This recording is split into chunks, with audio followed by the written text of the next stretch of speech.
What is up, guys? My name of course is Carlo. Welcome yet to another video, and yes, thank you so much for the warm response that my short film has got over the last week.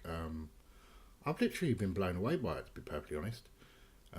Your generosity and your love for the film has really overwhelmed me, and this is on all platforms. This is on social media, Twitter, Facebook, and of course my channel as well. So in this film, this is going to be in essence a director's commentary, shall I say, with obviously video feed of me, and yeah, I'm going to be going through the film bit by bit and having a chat with you about why I did what and so on and so on. Little bits of effects that have been added, so on and so on. Now this director's commentary is going to be very different to the one that's going to be released on the Blu-ray.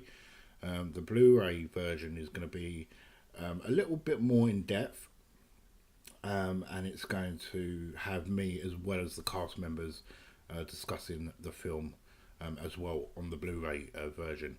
That's right, we've got a Blu-ray version coming out. I'm still ironing out all the bits and bobs for it and trying to get it sorted to the best of my ability with the special features in general of the Blu-ray disc, but yeah, it should be out very soon. Not only that, this film should be coming out by Wednesday or Thursday on Amazon Prime, which I'm really excited about. It's very cool, and yeah, let's just get on with the behind the scenes, or shall we say walking you through the actual film itself. So I'm going to be pausing it, stopping it, pausing it now and again as we play through, to explain to you why I did what I did. Now, I won't lie to you, I'm not 100% happy with the film.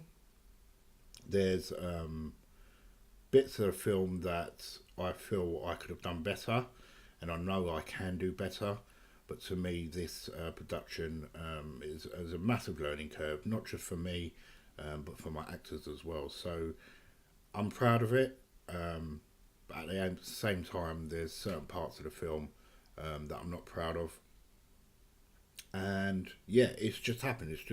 That just happens. It's just life. So I'm mostly blown away with the response it's got, and it's really boosted my confidence in bringing you guys more short films, obviously getting better and better as we go along. So yes, let's check it out. So here we have the opening sequence of Schizophrenia. That's what I play now. I think because the content of the film has bad language in it, I do think you should specify that in a warning, and especially if you're streaming to YouTube.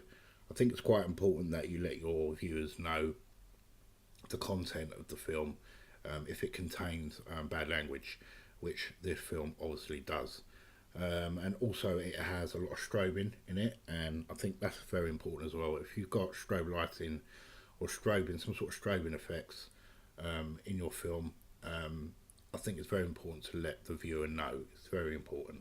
So if they're epileptic, you don't want them having a seizure while watching your films. That's a very important part. So Schizophrenia.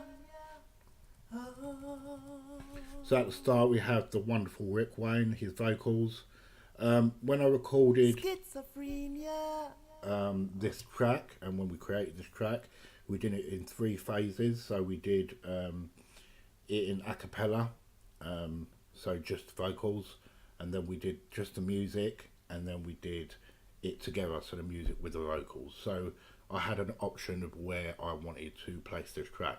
I knew I wanted Rick's vocals at the start of the film because they're really pure, and I thought it would tie in nicely with the film. And then we get the intense sort of soundtrack to begin with. Now this scene here is quite important for me because not a lot of people know what schizophrenia is. So I thought I'd better put a brief explanation of schizophrenia at the beginning of the film, so people who don't know what it is or what it means can get a rough understanding of what it's basically all about. So that's why I put that there.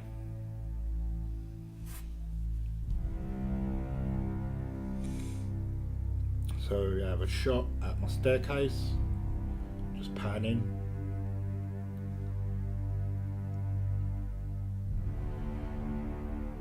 And then we have the car pulling up. Now the reason why I put the house at the beginning is we have the panning of the house, the inside, we have the car pulling up, so we know exactly where this person's going. All the sound effects, by the way, were done in Foley, so they're all Foley sound effects. I recorded it with the Rode mic and then put it all together in post.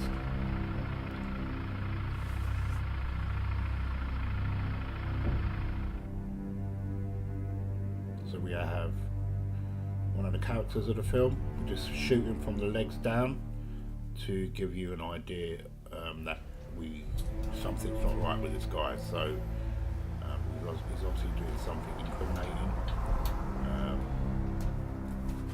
and the texture of the colours as well is very important in this scene. Obviously it's shot in black and white. I added a bit of orange to it. This is going to give you guys the idea that this has happened already. So it's like a flashback without the flashback, if that makes sense. And that was quite important.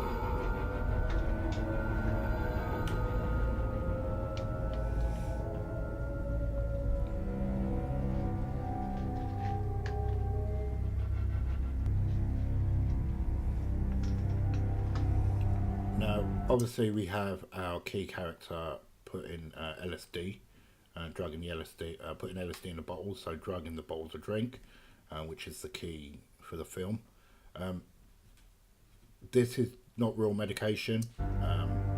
This is basically, I got an old tablet bottle, I cleaned it out, and then I put some dissolvable mints in the bottle, in the tablet bottle, to give the impression that they're tablets. They also dissolve as well, which is pretty cool. And I think that worked quite well. So it's pop tablets. I think that worked quite well. It's convincing.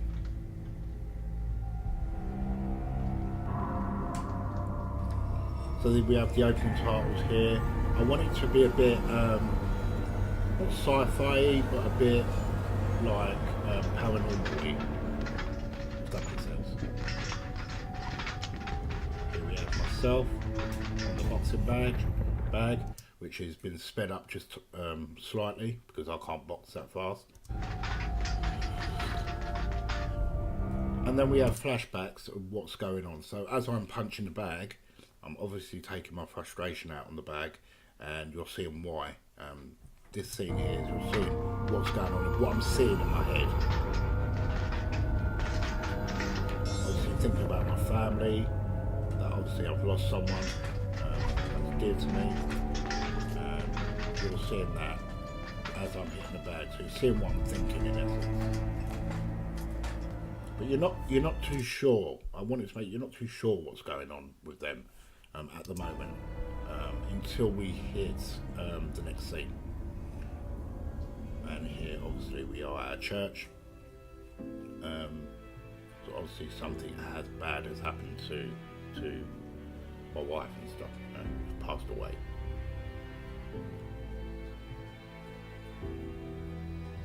Now, I do feel like I dragged this scene on a little bit too much, but the way it came out, I really liked it, and I thought, you know, I wanted this whole thing in the scene, so basically kept it there.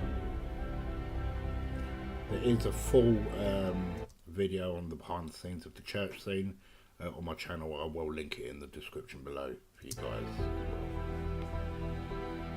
Me praying.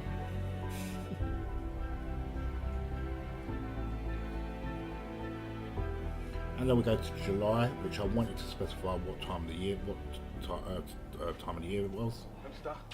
And then we cut to our main guys, Rob and Mo, just discovered a body. Yeah. Fell? Lucky lovely. Well, distressed father inside. Right, you stay here till the ambulance arrives. Yeah. Forensics are on their way. Yeah. I'll go and have a word with the father, alright? Police? Hello? Police? Police? Mr. Bath? That is a recovery and a half. Rob actually fell over there, and he pulled it back. He recovered from that, and he just kept acting. I thought that was a great scene. Do you mind? Yeah, it's okay. What's going on, Mr. Buff? What's going on with my son?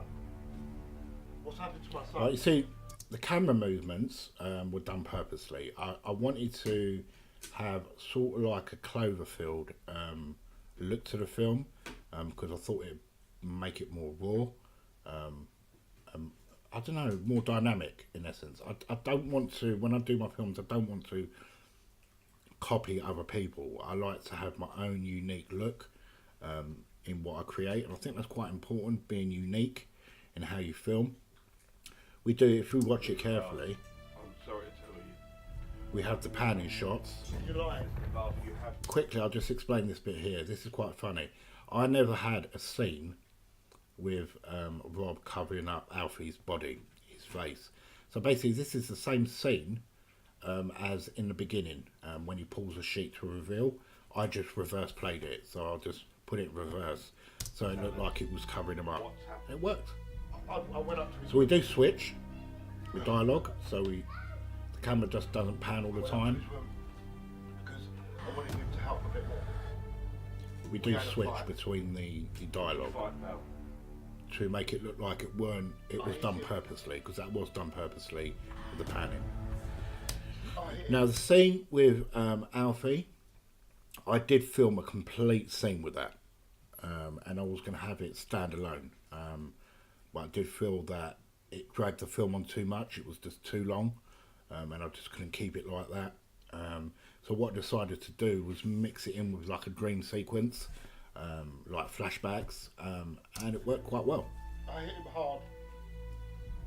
I didn't mean to. I didn't mean to hit him. Them darts are actually Alfie's got laser lights in his room, and when we filmed it, I totally forgot to turn the laser lights off, and I was going to refilm this scene, but someone actually said to me, no, actually it was quite good, just to leave it, so I did. I left it. He stalled out the room. So we filmed that Alfie scene in a complete sequence, like from start to finish, and I just literally cut the bits in that I wanted into this scene here. How did he get outside, Mr. Buff? We found your son outside It's like on the floor. telling the story quicker, and it makes more sense when you do it like that. So I don't know, I'll just go back a slightly bit. I'll just play it here. That was it. I found him on the floor. How did he get outside? You see me finding him on the Found your floor. son outside. How did he get outside? Walked out. You okay, Mr. Buff? And then we see me drinking the water. Where's my son? And I keep asking the same questions over again because I wanted to come across like I didn't know what I was talking about. I'm all messed up inside. Mr. Buff, I need to talk to you. I need to know everything that's happened. I told you what's fucking happened. Mr. Buff, I told you what's fucking happened. I just want to see it, please. come to that later, Mr. Buff. Mr. Buff, you need to tell me everything that's happened. I just told you fucking everything. What do you want from me? Quite convincing, I am. Calm down. It's my son out there on the floor. And we cut to him on the floor. There's a son on the floor out there, but I have And a job to do. you see this bit here. Please. You okay? So he says, "You okay?" And then we flash back to the spiking of the drinks with the LSD, so you know exactly what's wrong with me now. If you look at the table, we've got bottles all over the table, so you can see I've drunk quite a bit of it and ingested quite a bit of LSD. So Yeah, I'm fine. my head's all over the place. I'm getting more and more messed up What's going to happen? as I go along. What have I done to him? I hurt him, didn't I? We don't know at this moment in time. This is why we need to ask the questions as to what's happened today leading up. And I keep drinking, and Rob's sort of looking at me thinking, God, why is he so thirsty? Sure, you're okay. I'm fine. Just tell me what's going on with my son. You fucking please. You're fucking crazy. That bit there, where I chucked the bottle top at him, I just did that. I don't know why. I just chucked the bottle top at him, and then after we shot that, we was literally pissing ourselves laughing. It was just so funny because it just came out of nowhere. And Rob's like, "Why did you just throw a bottle top at me?" But it was like, it looked so authentic. I said, "No, I've got to keep it in the film." It was just too good. Say, Please, calm. I think the little things you do make a difference. I am gonna Calm calm down, down. Mr. Bath.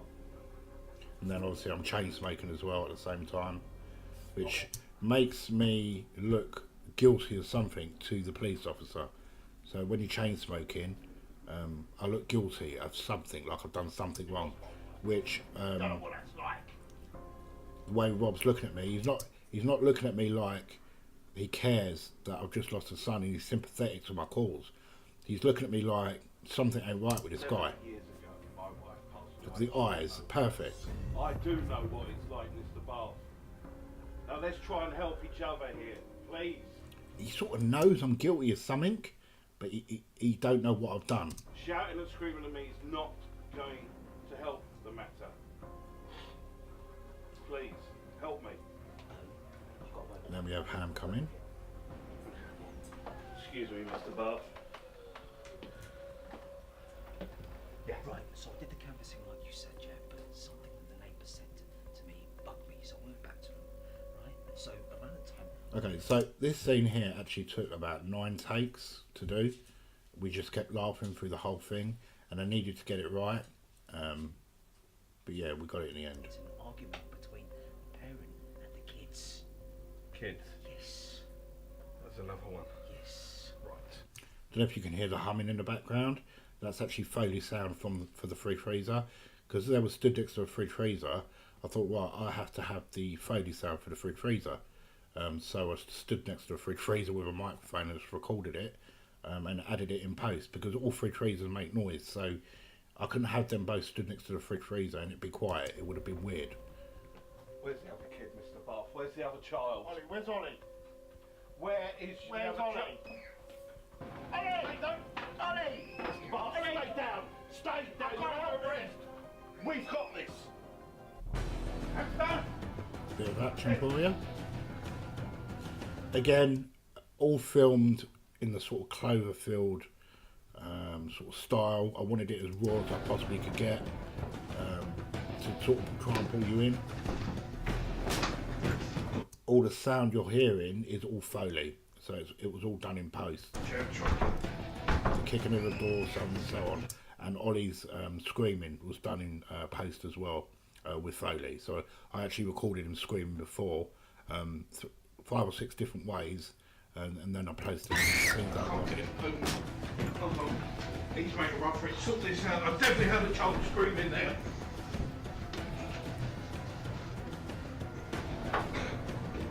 Very raw, the camera movement. I wanted it to be as really raw.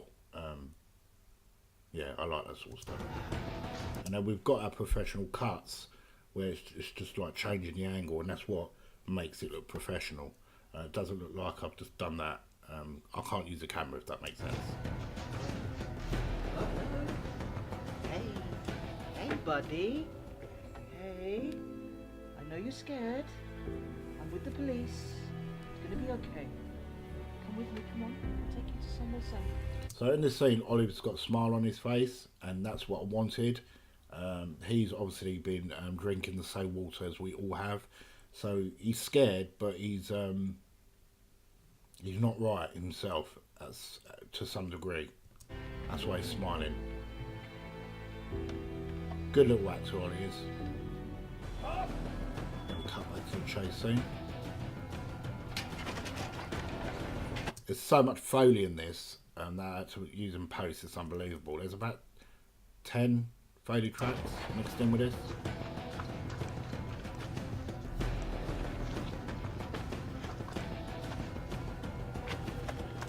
Freeze! I do like the turning head shot that I did there. I really like that shot. You ain't gonna fucking shoot me. Don't test me. You ain't gonna shoot me. Don't test me. Shoot me then. Like loads of different angles we shot this in, and this took the best part of about 4 or 5 hours just to film this scene. Don't test me. Had some special effects with the gunshots there. There's not a lot of special effects in this film, which was relieving. I wanted to try and do everything as practical as I possibly could.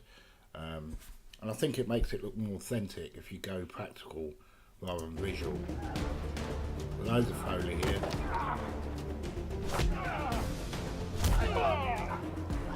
Now see, it's very difficult to do a headbutt in a film. I knew I wanted a headbutt in this scene.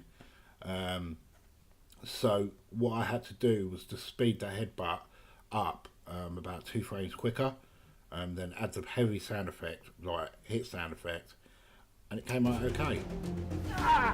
Now, before we cut to that scene, I had my makeup department, my makeup people put blood in Rob's hand, and then we just cut to that scene, and as you can see now, Rob's got blood in his hand from where he's been hit in the nose.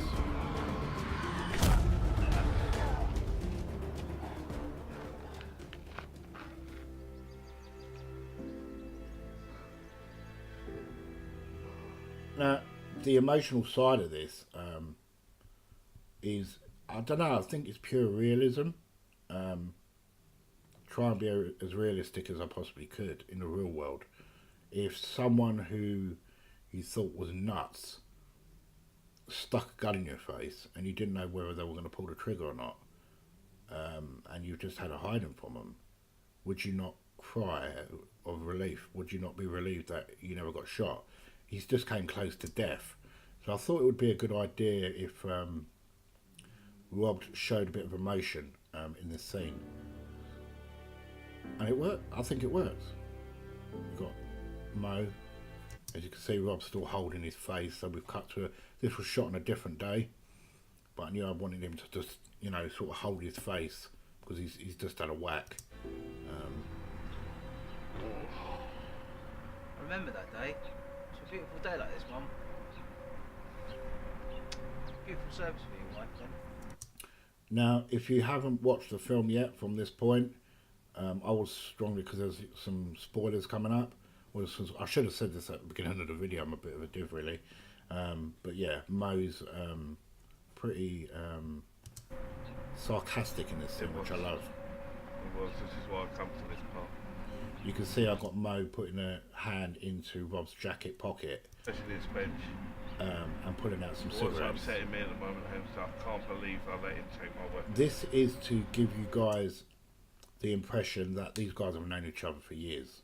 You know, they've been on the force for years. He even knows where his cigarettes are. That's how close they are, these guys. There's something So so that was familiar the point about of that scene there. I think all these little bits of detail that you bring to a production make sense, to make it more sense, especially when you do a short film, because a short film's quite difficult to pull off, because you want to tell a story, but you've only got a short amount of time to do it. So it's difficult to get what you want all together in such a short space of time. So with this scene here, with the you know, the fags in the pocket, it gives you the impression, like I just said, that these guys have known each other for years. Like I just said, he even knows where he's put his fags, what pocket his fags going. It's just habit. You're right. What we got here. Do you know what? I'm going to go back there tonight. No, I'm going back There's there. something wrong in that If it's house. him, No, there's something Stellar wrong in that performance house. from both of these guys. do you know, I They're my don't care pride and about joy. it. There's something not right. I'm going back there. He's kind of, he will go back. So I'll go back tonight. And then we cut to a different scene, different set. This is in another garden. I wanted to be hidden out somewhere because I wanted to explain. I could have just left all this out, but where did I go after I escaped from Rob? And this was where I ended up. Now, as you can see, I wanted rain in this scene, heavy rain, just to dull it out a bit. And I had all my gear ready. I'm in another room. I weren't going to film until the afternoon. And then the heavens opened and it literally just belted down with rain. And I thought, right, I really need the shot. And I set the shot up in about 5 minutes with the camera, pointed it out the window and just press record. And it came out okay.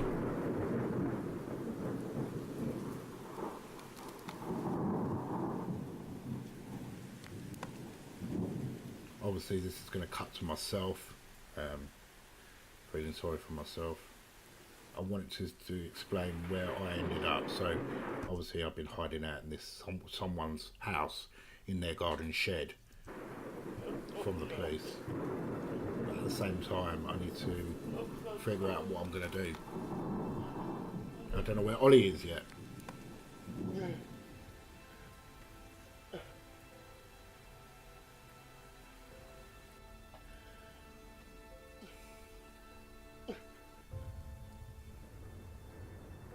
I wanted to show the pain I was in, everything that's gone on. I'm at breaking point now. I don't know what to do. Thinking about taking my own life because I don't know what's the matter with my head. I've missed my wife. My son has just died, and I just don't know what to do. So I've been pushed to the limit, and with the pills injected into the situation as well. That I've been taking, that I'm not knowing that I'm taking. I'm on borderline schizophrenia now. I'm about to go nuts.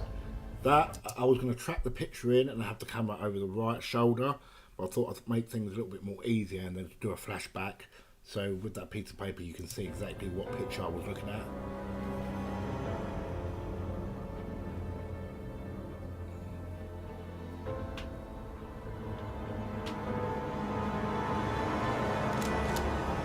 That part there, I'm tipped over the edge. That's it. I'm full blown nuts now. I love this cut when it cut between me pulling the trigger back and Rob opening the door.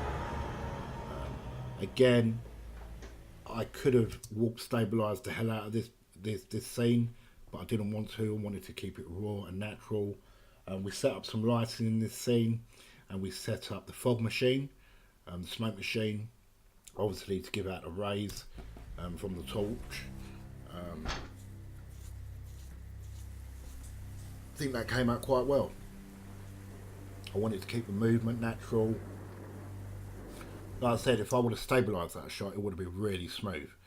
But I just didn't want to. I just thought the raw nature of it made it just look really, really good.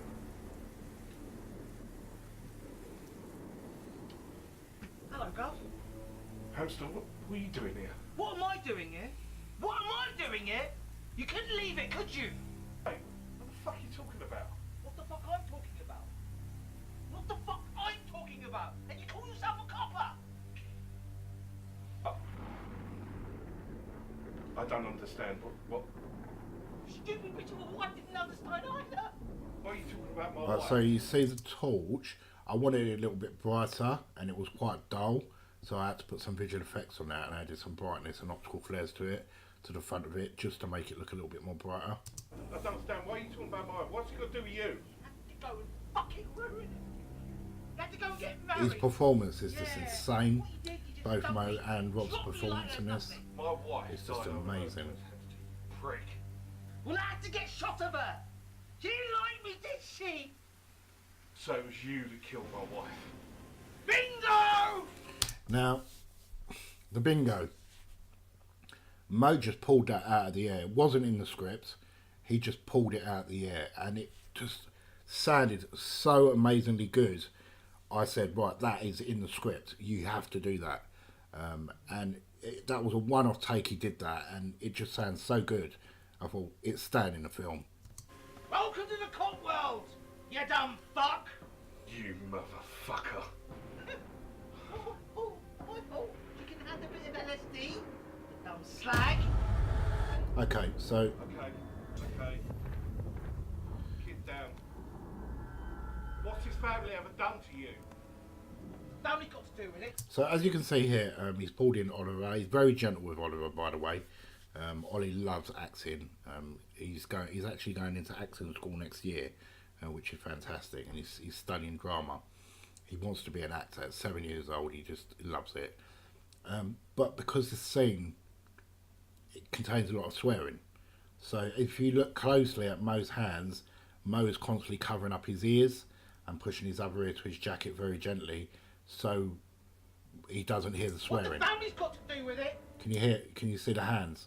They're covering his ears. Very important if you're working with young children and there's swearing involved, that you protect them against the language so they don't hear it. So Oliver, thankfully, he never heard any of this any of the swear words in this, because Mo done such a great job of covering his ears and protecting him from hearing what he was saying. It was very important. How many times did you come round here to fuck her?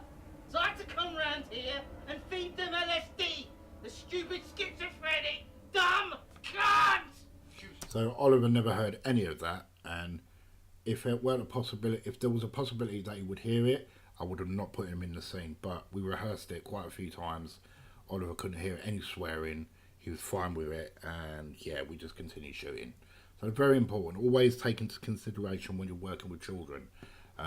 No swearing. If you have to have swearing in a scene, then make sure you put earplugs in them or cover up their ears so they don't hear exactly what's going on. Quite lucky in the fact that Oliver never swears. He's actually a really good kid, and I brought him up to be very respectful and just not swear. So he's quite adult in nature when it comes to things like this. Just a friend, Heb. Just a friend. When Sharon died, she was there for me. She was just a friend. That's all. A friend! A friend! What the fuck am I then? You a fucking nut job. I think the way Rob pulled that line off was just sublime. I just love that scene. You're an effing nut job. I just think brilliant. Fucking nut job. I'm a genius compared to you. I had to come back here, come back and confirm. Yeah, just to make sure it was true. You killed that boy. You killed my wife. You sick fuck. Oops again. That was me, I'm sorry. How did you know his name? I had to make sure, because all I said was distressed father. So, That's what I knew. so I'm hoping a lot of people picked up on that twist, because at the beginning when we first saw Rob and Ham, Ham actually said to Rob, distressed father inside, and then Rob walked into the house and then called my name. So how did he know my name is what triggered him off. So that's quite important. I hope people picked up on that. They should have done.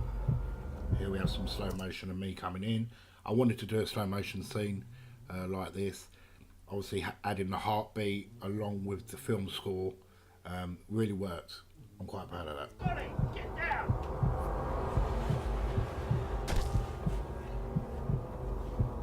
So we have some effects here with the bullet hit. Unfortunately, the track was a little bit off, but it wasn't off that bad. And because the scene was so difficult, the scene was quite difficult to shoot. I've just kept it as it is, but I think it looks okay. Stop. It's dead. It's dead. And this bit here, you see the blood running down his head. That's all visual effects as well. Obviously, it's visual effects; it's not real. But obviously, as you can see, I've got the blood running down his head. Yeah, it looks pretty cool. You're right. See, Ollie's 7. He's got a tendency to look at the camera, and I can't ask nothing more of him. He wants to be an actor, but when you're working with kids, like I've just said, you have to have some leniency. I wanted him to smile again, like the death of this, because he's been ingesting LSD for a bottle of water. He doesn't really care what's just happened in front of his very eyes. Alright. I didn't mean to let you down, son.